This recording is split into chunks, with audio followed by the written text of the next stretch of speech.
Hey there you guys, welcome back. Today we're going to do a little bit of a walkthrough of the backyard. Maybe the front yard, if I have time. I'm getting ready to go to work, and I thought it'd be a good time to show you what we're up to. And the garden is coming along. Please don't judge, because it is looking kind of awful with the tropicals, because I'm looking off at the tropicals saying, I don't know if I want to show this video. Because it's been so cold and wet here in my area. There's been a lot of flooding around us. In Toronto, there's a bunch of flooding. Toronto Island, up in cottage country, it's flooded. So we're lucky to not have the flooding, but it's still been very gray, very cool, and very wet. So the tropicals don't really respond well to the colder temperatures. Many of them came outside end of April, and I was putting them in the garage for the nights that were close to freezing, and putting them back out in the days that are above 10 degrees.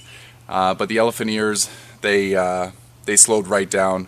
Normally by now they should have had their first set of leaves outside, and they should be starting to look nice. Well, starting to get more acclimated, but this year not so much. And it's been so cloudy that when the sun does come out, it burns everything. So it's kind of a lose-lose situation. I don't want to leave everything in the house because I need space. I need to bring everything out. So anyway, that's just my story. And this year has been a weird year, and I think it's supposed to be a hot summer, but we'll see. We'll see how it goes. Right now it's just wet and cool. Anyway, it's a beautiful morning, so I thought I'd take you through. We've got soil, the beds are planted up, so without talking more about it, let's just see it. Okay, so over on this side we've got hosta bed. I've planted, as you can see, all the hostas down below. I've still got lots more. At the very back corner behind the redbud, which is in bloom, by the way, let's get closer in a second, is the Empress Woo, and then I've got, I think this one's Choo Choo Train, and then this one over here is Jimmy Crack Corn. I love the wavy leaves of these.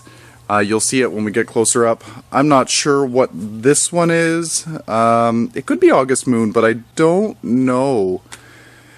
And then over here is Royal Standard, and then I've got a bunch of minis all along the front, so fingers crossed that they do well. So let's just take a look here, the closer look at the wavier leaves. So this one is the one that I really wanted, Jimmy Crack Corn, and then which is the same over here, but this one's called Choo Choo Train, and it's got more of a yellowy leaf. So this is supposed to have been a part shade garden, which was supposed to be really good for the hostas, but it gets sun most of the day. I thought that the shed would shade the sun in the afternoon, but it doesn't seem to do that as well as I thought it would. So let's get up closer here to the redbud. This is a forest pansy redbud, and as you can see, the buds go all the way down. It's starting to drop some buds now. The buds go all the way down the trunk too. You can't see it, but on the other side of the trunk, about 4 inches down from where that last branch is, there's still blooms. As the tree gets older, it's not going to bud all the way down the old growth, but right now it's young, so it will flower on most of the tree. We've got some leaves coming in finally. I would say that this tree is about a month late. Usually they flower out just before May, and then they start to produce their leaves probably mid-May, but we're almost at the end of May now, so by the time you see this video it will be probably June 1, I think. But yeah, so the leaves are going to be heart-shaped. These are just tiny at the moment. They're going to be about 4 or 5 inches across, and they're going to be really pretty. So purple in color. So we're just going to do a quick walkthrough, not necessarily showing every plant that's in here. We got an elephant ear. This one's not looking terrible. This one's Serendipity, a perennial that's a bellflower back in the corner. And I bought this one. This is a Speedwell.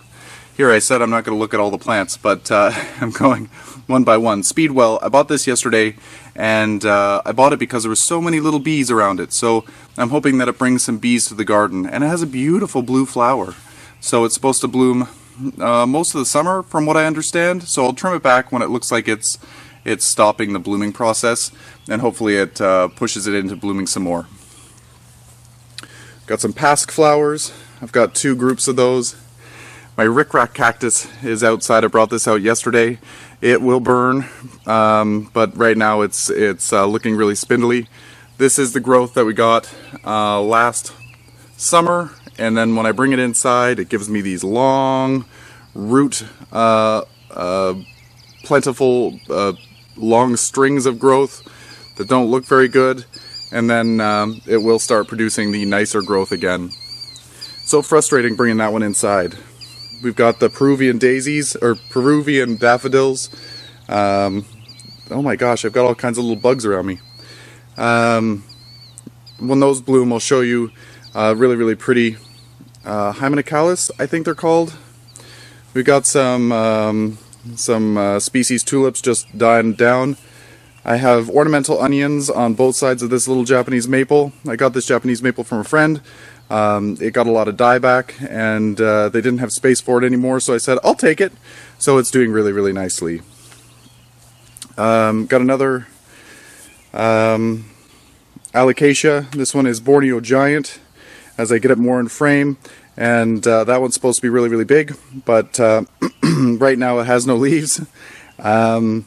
Yeah, I hope it's not gone dormant. It was in the garage, and it was since April, and got a little cold, and from what I understand, they might start going dormant in the cold and have a hard time coming back out. So I made this yesterday. I wanted to do some fuchsias, so I got one of each color that the store had, and hopefully they do well. I planted them on an angle. You'll see that they're planted that way, and I did that on purpose. I want them to be able to trail down and then grow back up and fill in the pot.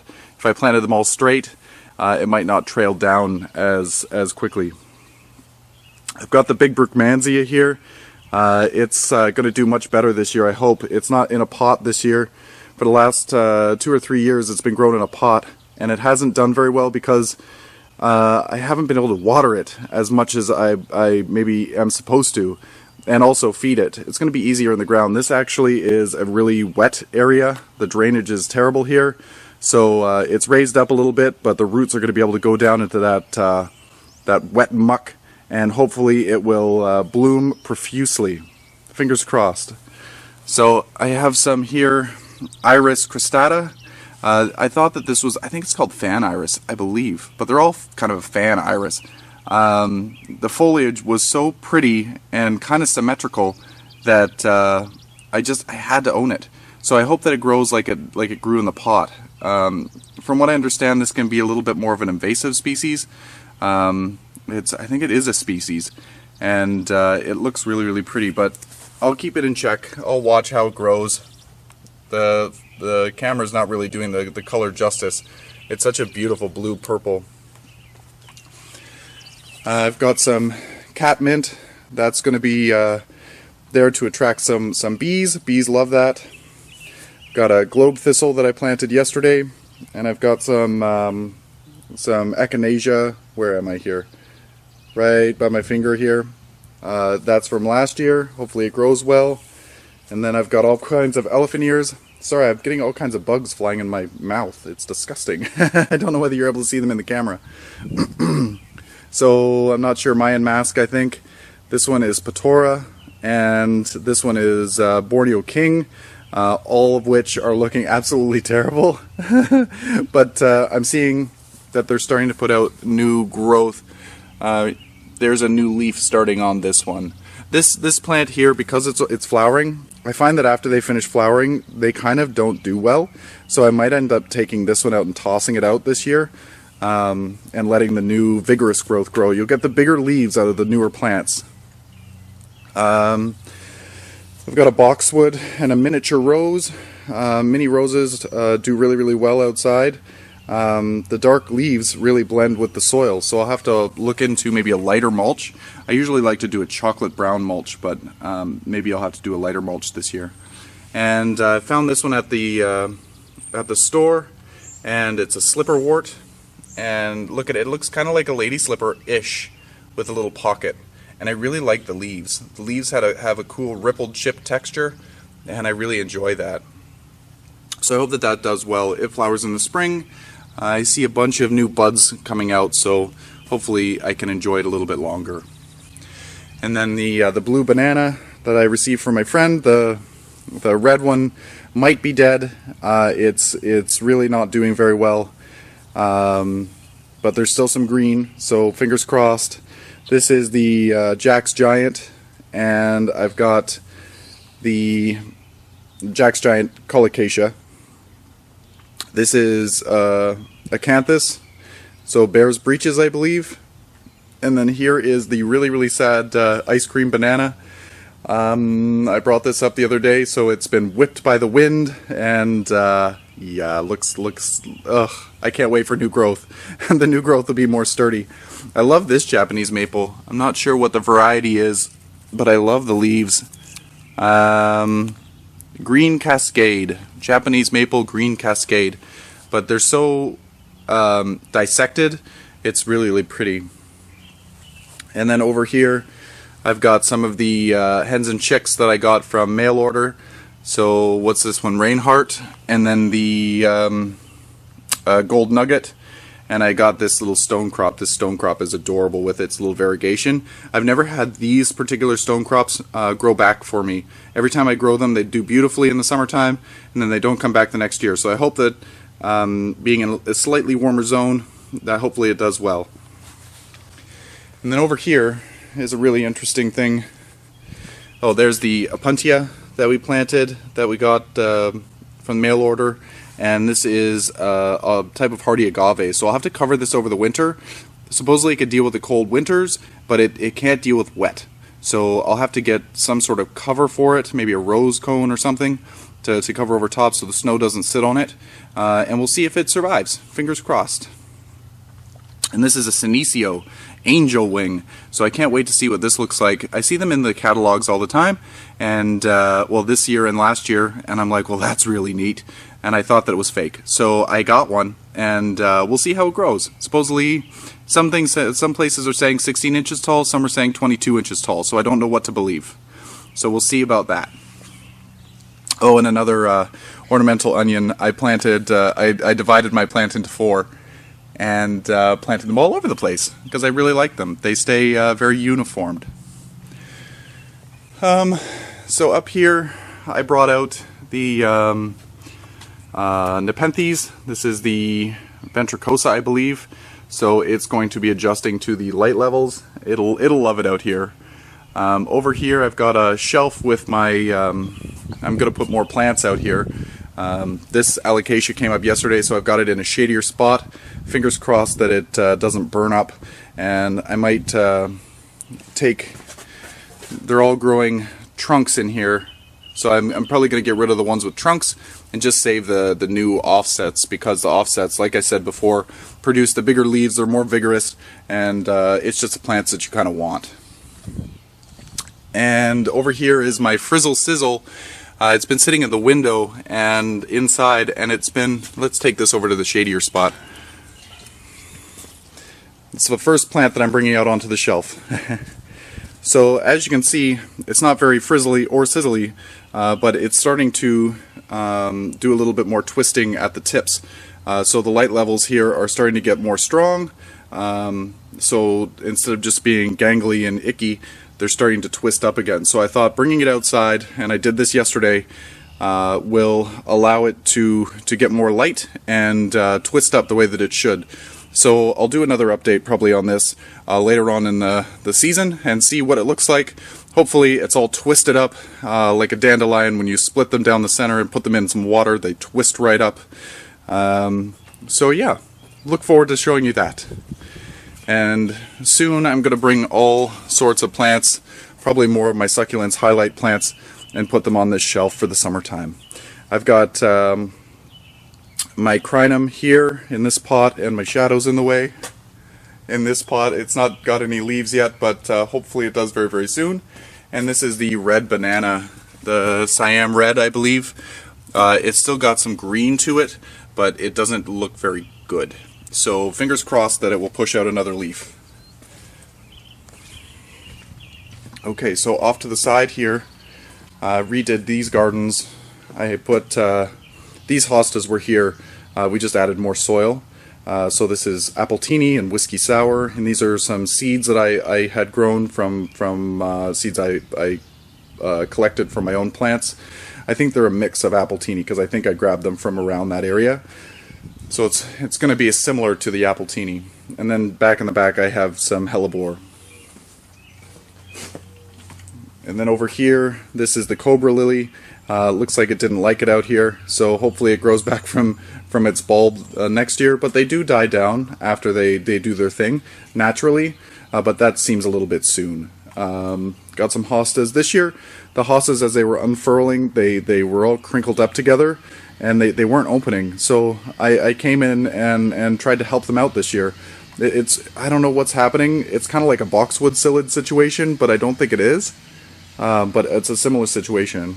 So after I unfurled them, they started working on their own again. But some of the neighbors had the same problem, so it might have been wind related, I don't know.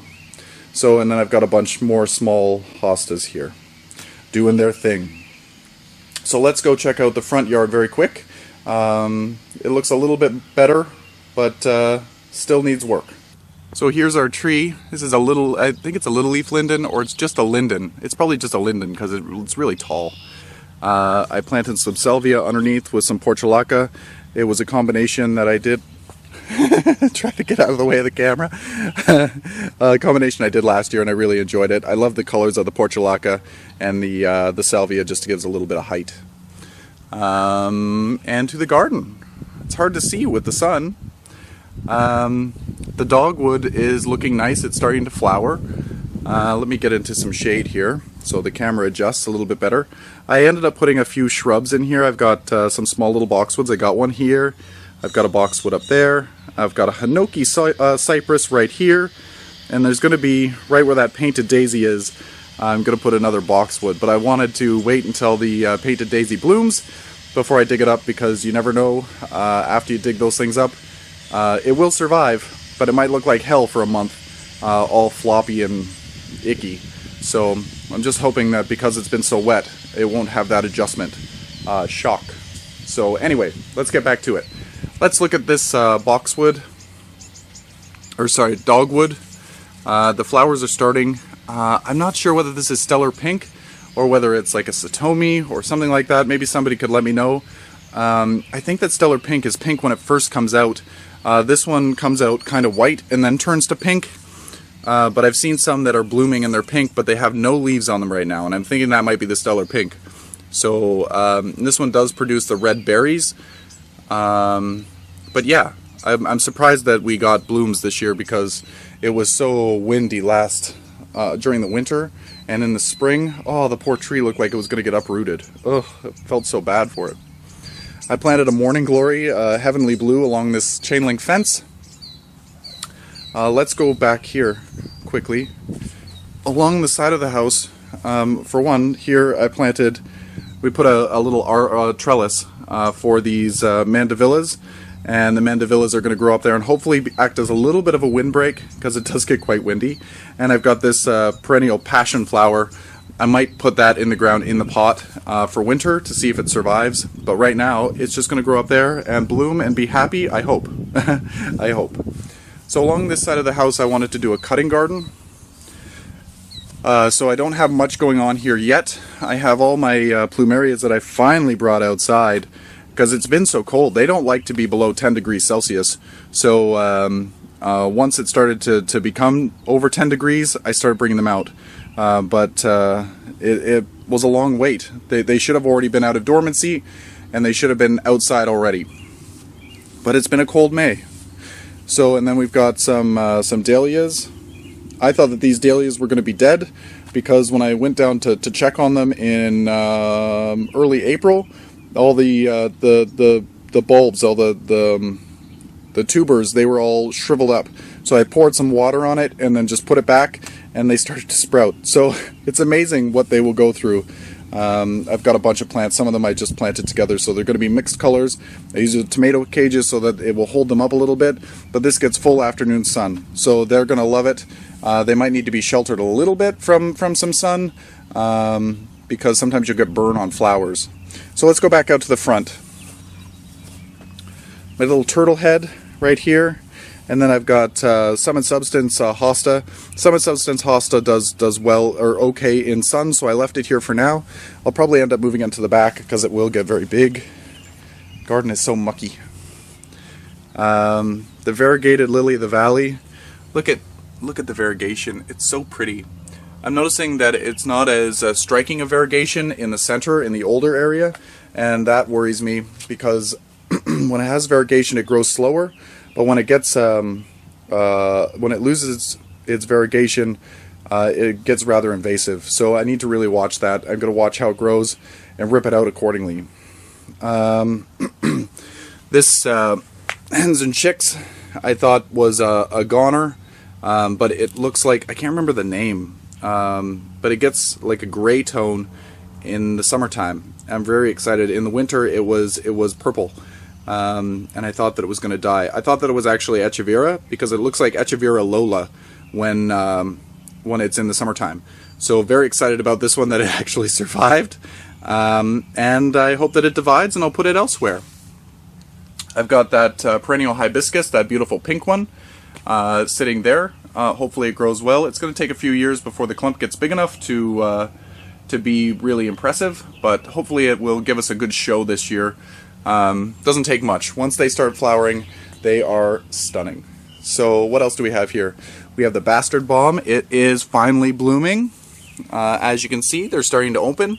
They're really adorable. I love them, and I love that I can have a bastard balm in the garden, because whenever you're angry, you could just yell at it and it makes you feel better.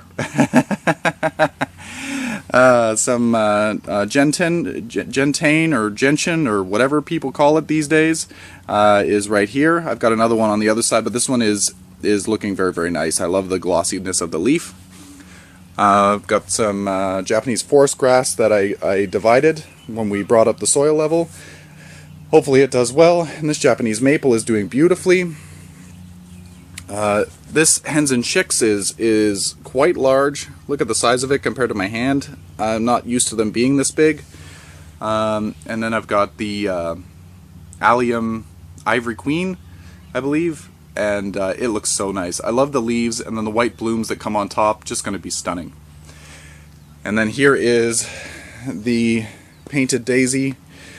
Looks really pretty. I hope that I get some hot pink. I hope that's a mixture of all of the pinks that it comes in. It comes in hot pink, lighter pink, and a really light pastel-y pink. But I think there's also a white. But the white is kind of boring. It's just a regular daisy to me. But this one I loved. I used to have the hot pink one when I was younger, and I loved it. So this will probably get moved up closer to the house because I want a boxwood right here. And then in the planters, oh, they look terrible. A Plectranthus. I love this one because it was just an impulse buy because I love it. It's going to get way too big for that pot, but whatever. And then I've got the what is that? Lotus vine. I've never grown that before, so I'm excited to see what that looks like. And then I've got Regal Shields elephant ear alocasia, alocasia, I think. And it looks terrible right now. It came up from downstairs, and then it went outside and it got really cold, but it's surviving. This is the same bananas in the backyard. This is the ice cream banana. I saved one for the pot in the front. I found that when they were growing together, I think they were beating each other out for nutrients. So having just one plant should be more vigorous than having 4 or 5 plants in the same smaller pot. So we'll see how that goes. I had to stake it because the wind was toppling it over. This elephant ear, this is, I can't remember the name, but it's a purple one. It got really big last year. The central point of it died over winter. I had it in the garage, but I've got all kinds of babies growing off to the side, so I'll probably repot this so that it's not so rude looking. But I'm seeing that there's some new growth coming more closer to the center, so I'll just see what it's all about. I'll pull out anything that's not good. Maybe I'll do that. And then kind of move the soil around and add some fertilizer. This one, the elephant ears are not looking as terrible. This is the same makeup as the other. I've got the big Plectranthus, I've got the lotus vine, and I've got calibrachoas and some mini tunias. I think that's what they call these ones. And then I put some, yesterday I put some little ornamental peppers that I grew from seed. So we'll see how they grow. And yeah, so that is the yard. Hope you enjoyed this tour. Not much to see, but I guess we're checking the progress. In the summertime it's going to look a lot different, I hope. It needs to be hot and humid, and warm nights. We need warm nights. So anyway, show me what you're growing. I want to see what your gardens are looking like. I'm sure they're much more inspirational than this one. But time will tell, and hopefully it's a good story. Anyway, until next time, happy growing.